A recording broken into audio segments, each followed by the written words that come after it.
Día 14 de julio. San Camilo de Lelis, servidor de los enfermos, del año 1614.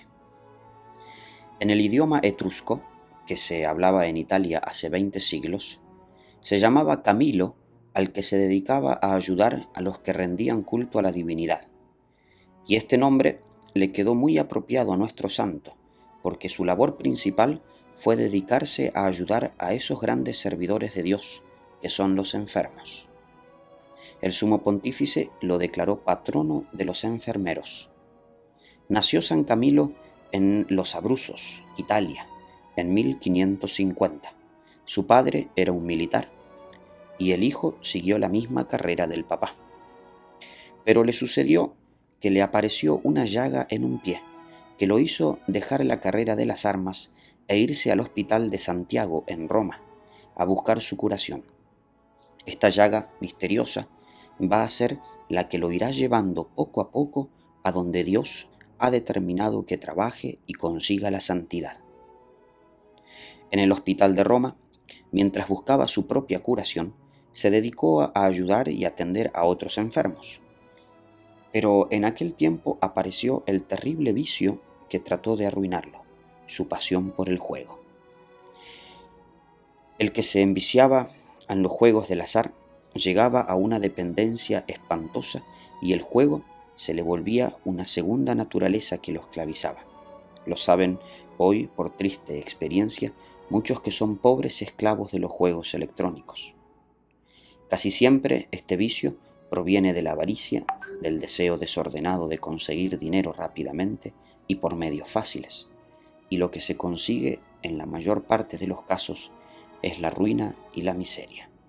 Vicio terrible que hoy, como siempre, tiene esclavizado a tantos hombres.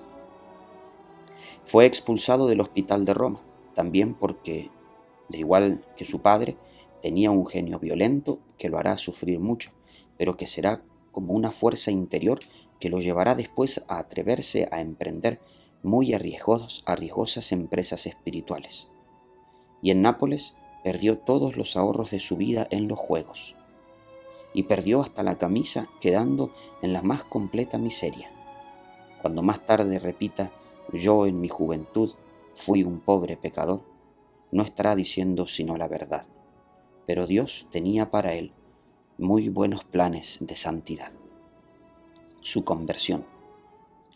En un naufragio había hecho a Dios la promesa de hacerse religioso franciscano, pero no la había cumplido.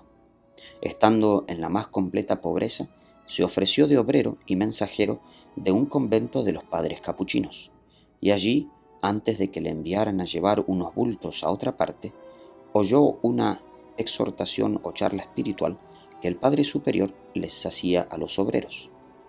Mientras iba por el camino llevando los bultos, se puso a pensar en lo que acababa de escuchar, y allí sintió fuertemente la llamada de Dios a la conversión. Empezó a llorar y pidió perdón de sus pecados con la firme resolución de cambiar por completo su comportamiento y empezar a ser mejor. Esto sucedió en 1575, cuando San Camilo tenía 25 años.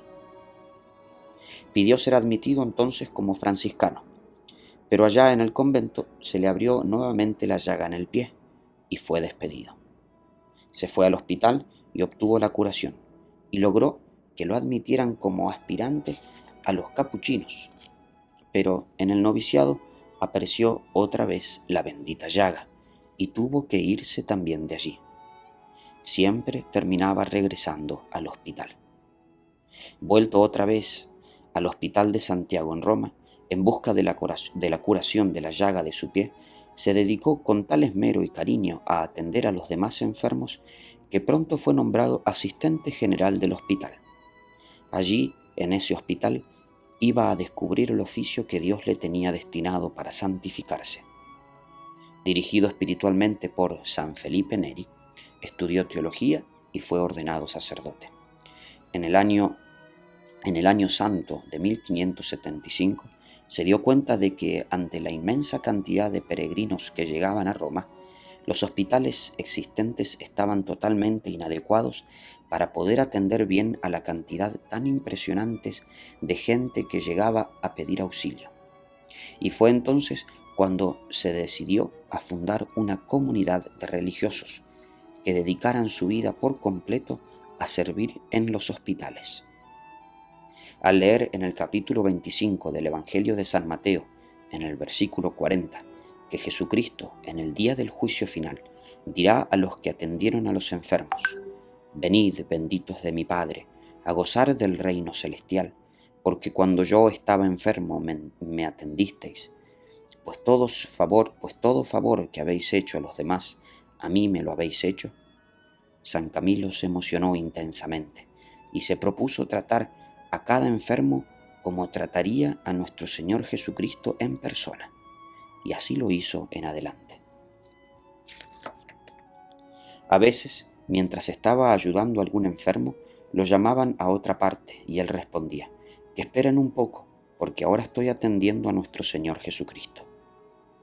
En aquel tiempo los enfermeros eran gente que ganaba muy poco dinero, y para este oficio había que recibir a personas de muy escasa cultura. Por eso trataban muy duramente a los enfermos. Así que cuando Camilo y sus amigos empezaron a ejercer su trabajo apostólico en el hospital, la gente se quedaba admirada del modo tan extraordinariamente amable y lleno de respeto con el que trataban a los enfermos. Es que San Camilo había enseñado a sus compañeros a ver a Jesús en la persona de cada doliente. A los enfermos los trataba con gran amabilidad, y eso que durante 36 años tuvo que soportar una llaga dolorosa debajo de un pie, y sufría náuseas frecuentemente, y los olores de los hospitales en ese tiempo eran nauseabundos y casi inaguantables. Nadie lo veía triste o malhumorado. Sabía que se estaba ganando un premio en el cielo, atendiendo a Cristo que estaba representado en cada persona que sufría. Con sus mejores colaboradores fundó el 8 de diciembre de 1591 la comunidad que él llamó Siervos de los Enfermos. Ahora se llaman Padres Camilos. Durante su vida alcanzó a fundar 15 casas de religiosos y 8 hospitales. San Camilo fue el primero en enviar capellanes para atender a los heridos en los combates de la guerra. Sus religiosos hacen prodigios de caridad en los hospitales, imitando la caridad del santo fundador y tratando a cada enfermo como si tratasen a Cristo en persona. El 14 de julio de 1614, a la edad de 64 años, San Camilo voló a la patria amada, como solía llamar al cielo que lo esperaba. Que Dios no deje de enviarnos nunca muchos Camilos y Camilas que dediquen su vida a atender a los enfermos. Recordemos las palabras de nuestro Señor Jesucristo: «Estuve enfermo y me habéis atendido. Venid, benditos de mi Padre, al reino celestial, porque todo lo que hicisteis a los demás lo considero como hecho a mí mismo».